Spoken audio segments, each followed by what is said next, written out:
Long Island. Cue the accent. Harry Oates. I'm channeling my inner Harry Oates.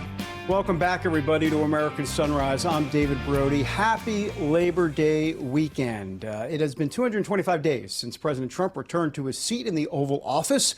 And in doing so, he has not only dramatically affected policy in the United States, but also around the world. From ending wars to making countries pay their fair share of tariffs, he's made it clear that the days of taking advantage of the United States generosity is over.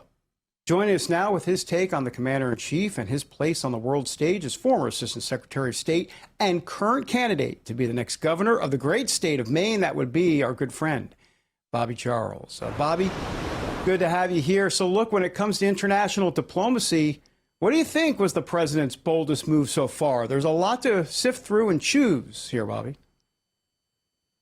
You know, you're right. Bold is the word for it. I mean, we've been living through a wind tunnel. If you go back, I can't think of a time that has moved as fast, both domestically and internationally. Looking kind of across the whole stage, I would say three things stand out right off the top. That bombing of Iran, which ended the nuclear threat for now of Iran, which no president had dared to do up until this point, was probably the most decisive kinetic thing that he did. The trade tariffs, which went on all countries initially in order to box out China, and now gradually have restabilized the entire trade environment and will gradually bring more and more jobs and capital back here to the United States. That was significant. And then, of course, undertaking, I would almost say, a Theodore Roosevelt-style attempt to end what has been a nagging, unnecessary, but brutal war between Ukraine and Russia. That's TR style. You know, just about this time in 1905, Theodore Roosevelt brought a war to a close between Japan and Russia. And the terms, incidentally, of that closure are very similar to what look like the terms that may happen here. But Trump has stepped out in a way that no president in recent history, I mean, all the way back to Reagan, have bothered to step out. I would also say that the world stage remembers what goes on domestically, or watches what goes on domestically here.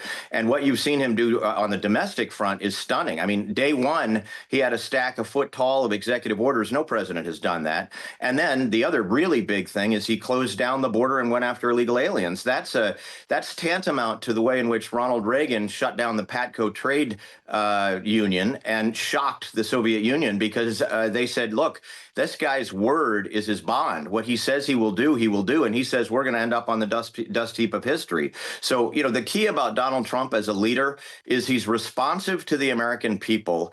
He is very decisive. He doesn't turn around or back away from challenges. In fact, he turns into the wind. He is very effective, and he's proven that over and over again in this term and in the last term. And to be honest, one of the things that Americans like, but they don't talk much about, is an executive who can do all these things and remain calm and level-headed. And I think he's done all those things, which has reshaped the way the world looks at the United States of America. Calm and level-headed, to be sure, but he talks straight and he talks tough. Do you think other countries and their leaders fear him, or do they see him really as a potential amicable partner? Oh, I think they see him as an amicable partner. Indeed, I think they want, it's like a magnet drawing shards of metal to it, like at the NATO summit. You know, my God, when you see a real leader step into your presence, it changes everything. You know, when George Patton or even George C. Marshall or Dwight Eisenhower or Ronald Reagan stepped into a room, you knew you were talking to a decisive, clear-headed, straight-shooting individual. The other thing that I think it's interesting is that it forces foreign leaders to look at their own domestic environment and have their own people asking, gosh, do I have an authentic leader in my own state, in my own country here? So, you know, I think Donald Trump is teaching the world what leadership looks like, and I think we should be very proud of that. All right, Bobby, let's talk about you a little bit. We've talked about President Trump. Let's shift this to you a little bit. We mentioned at the top that you're running for governor there of Maine. I've got a three-part question. First of all, why do you want to be governor? The second part of that would be, what ails Maine at this point in time? What do you see some of the challenges being? And then how do you fix them? Great question. So first point is, if you had asked me 3 years ago if I want to be the governor of Maine, I would have said, no, no interest in it. I live here on a lake. I'm in the middle of the woods. I don't need that. I'm not drinking blue drinks out of coconuts on an island. But the reality is I don't need any of this extra stuff. Well, the bottom line is it has overwhelmed me in the last couple of years traveling around this state, all 16 counties. There is no way to fix this state unless you are the governor, and you do, as we were just talking a minute ago about Trump, you do what you say you will do, which goes to the second part of the question. What's ailing this state? I guess I would say what's not ailing this state. We are in a state of complete disrepair. We've had 10,000 overdoses last year. This governor doesn't give a damn about the fact that we are losing kids right and left. Wherever I go, I see the pattern and the footprint of the big drug traffickers, the ones that I put out of business all over the world, both as a Navy intelligence officer and an assistant secretary.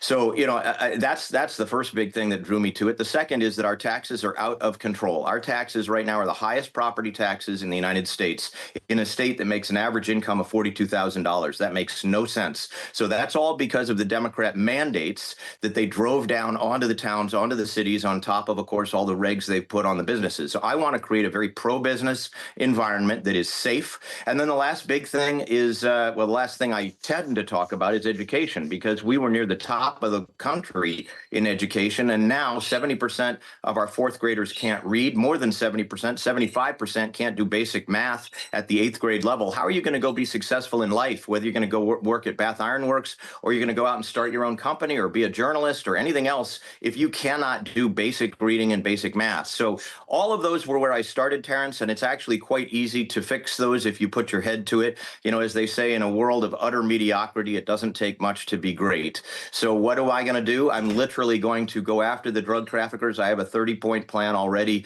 written down. They won't let me roll everything out yet. But the reality is I've done this all my life. I was a crime fighter all my life. It is not that hard to get the 4 or 5 major drug trafficking groups, the supply chain, out of this state. At that point, you then put forward effective treatment and get a get well, stay well plan in place for the kids of this state. What could be more important than saving those lives?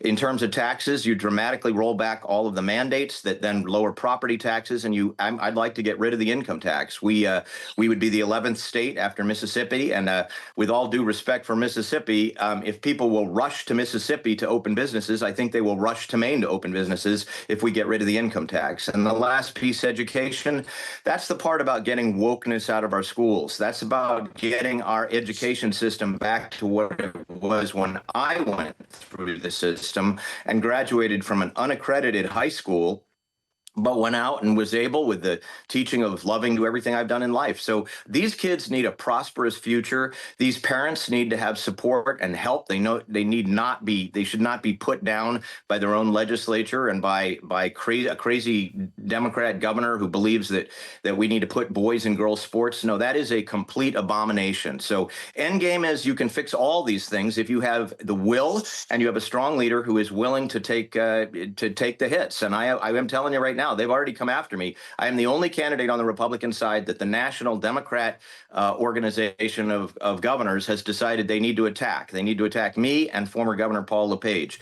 End of the day, we are going to turn this state around. I have never seen the energy level that I see here. Not in my entire life have I seen the energy level in the state of Maine dedicated right now to the idea of cutting crime, cutting taxes, and getting rid of the nonsense in this state. Yeah, Bobby Charles, they're attacking you because you are over the target and you are a man with a plan. So we appreciate you as always. Great to have you here. Thanks. Always appreciate you guys. Thank you. All right.